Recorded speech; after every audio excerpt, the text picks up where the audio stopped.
I'm going to do a video today on changing the starter drive. Here's a new one. This starter was only, I don't know, maybe 2 or 3 years old on a rebuild.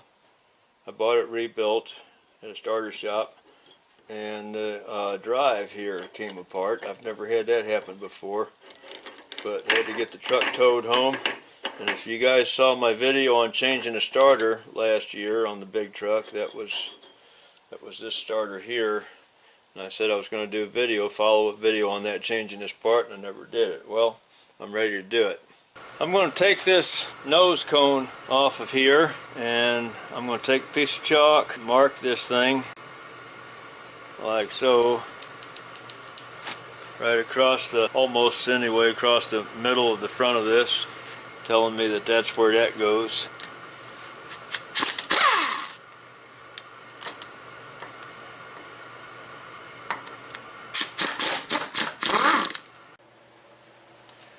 Got those 6 screws out, and of course the reason you need to mark this is because this will go on in several different positions for different starter applications.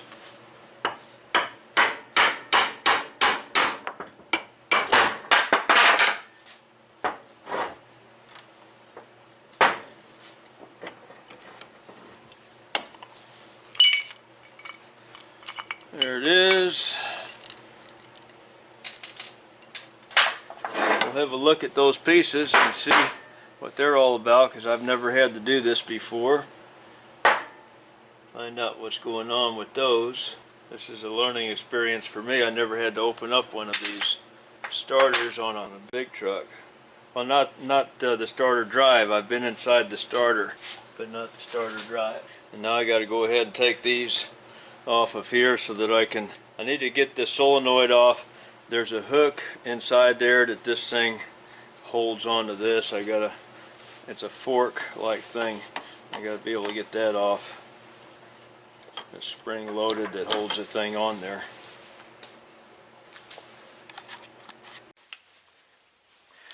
Got the 3 bolts that hold the solenoid onto this off. I left it all hooked up here on this end though. I'm hoping I can get away with leaving that. I'm going to take these off, and that reminds me I want to mark this too.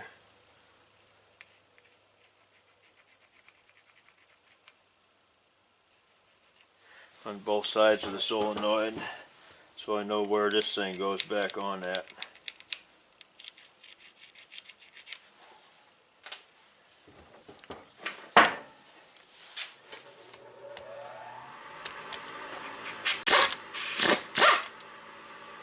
Well, I hear the gas furnace coming on, but it won't be long and it won't be coming on anymore. The wood stove will be heating up in here more than the gas furnace can.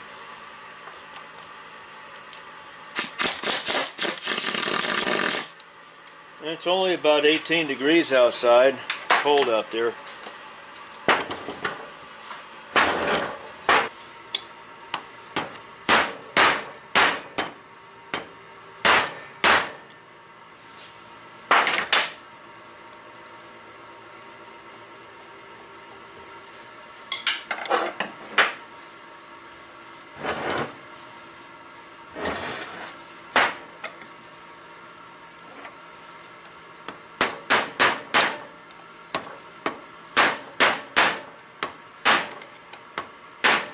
Make sure that's not rusted in place where it won't come off.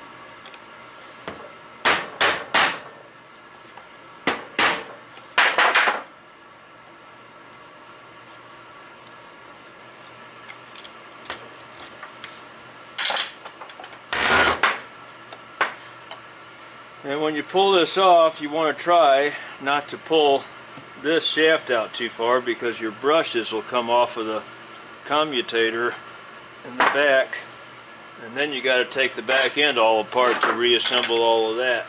So we're going to try to keep that from happening, hopefully.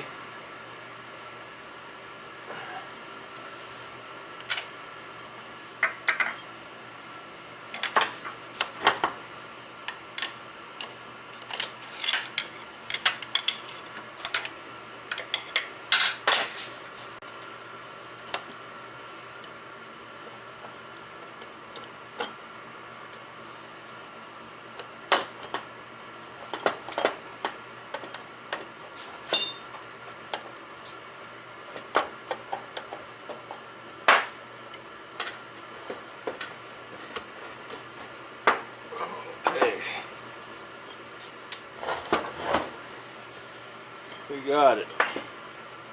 One thing we got to check for while we're at this point is side play on this shaft and this bushing up here.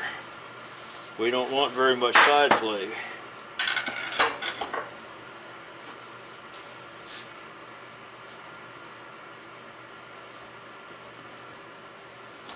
And it's got more than what I really like.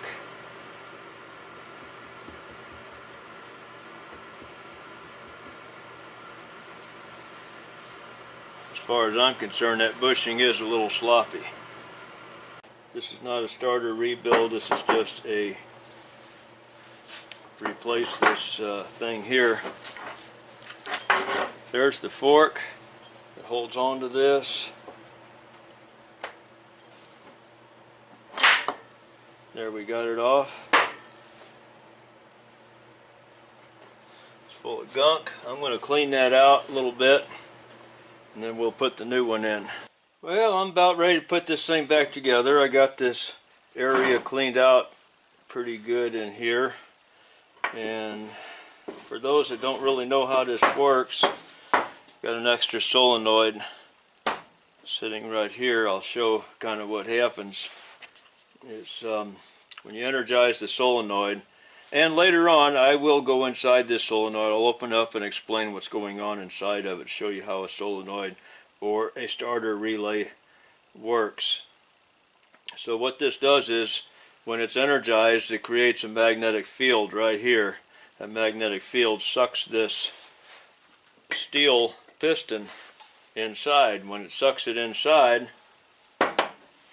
it's got a pivot point right here. There's a pin going right through this, and it's pivoted, and then it pulls this out this way, and which in turn pushes the fork outwards, which pushes this outwards to grab a hold of the flywheel on the back of the motor. So here's your pivot point there.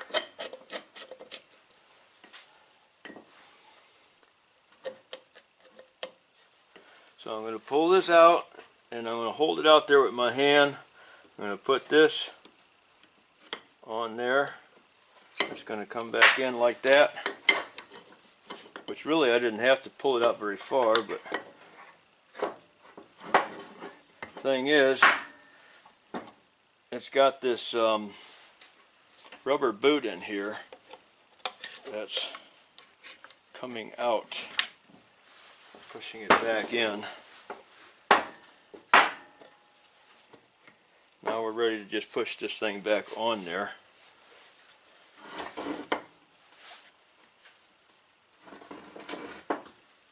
We can wipe some of this junk off of there a little bit.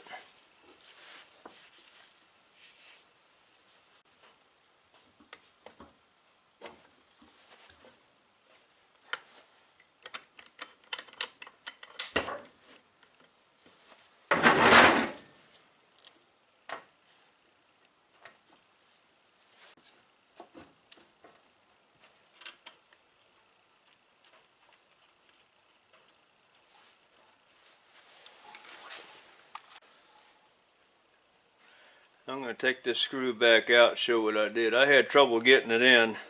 It was just wanting to hit sideways like this, and I couldn't get this one to catch. So I just took this screwdriver right on the edge of that, started tapping on the back of it with a hammer, persuading it to turn that direction to line the hole up better. I thought that should be on a video like this in case somebody's having trouble getting that line back up. Got all three started here and tighten those down. I already tightened these down here, and then going to put the cone on, tighten that down, then we'll stick a battery on this thing and see if it goes. And as always, you don't tighten up any of these bolts until you get all of them comfortably started. Now these bolts are big enough I can go on ahead and use the air wrench on these to tighten them down. The other ones were a lot smaller and I did not use the air wrench. I did all those by hand. I turned the air wrench, it's a 3/8 drive, and I turn it down to the lowest setting on it. And I'll just go on and seat these down. Whoops, I still got it on reverse.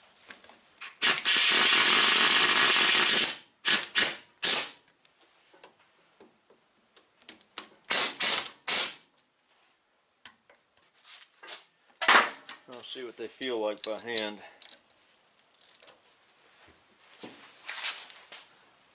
And it's pretty tight. You don't need to be any tighter than that for sure. Alright, that should be good. Now all I got to do is hook up a battery to this. All I have in the shop here is a small car battery, but since we're not trying to turn over a giant diesel engine, that should be enough.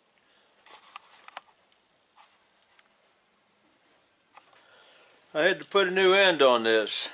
I bent it a little bit to straighten it out and it just popped right off. Here's the old one.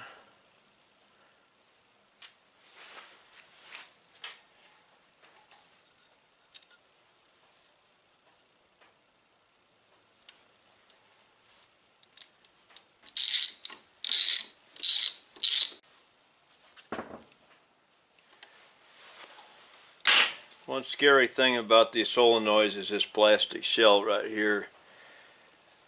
Gosh darn it, if you don't tighten the things up, they'll loosen up, and if you do tighten them up, you break this plastic shell.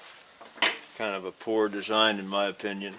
But anyway, I did not clean anything off on this. I'm just going to try to do it without shorting anything out. Hopefully we are safe to go on ahead and do this. So what I got to do now, of course these contacts over here are pretty dirty, but if they are clean enough, I should be able to jump from here to this positive over here with a couple of screwdrivers. Let's see what happens here. Jump these two. The starter should take off.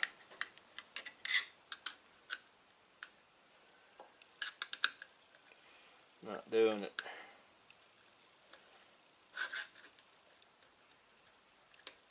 Find out why. We must have had a loose connection somewhere, because I'm getting it now.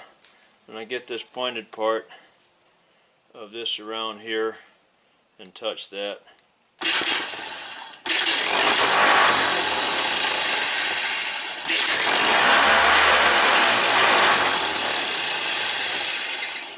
It's working.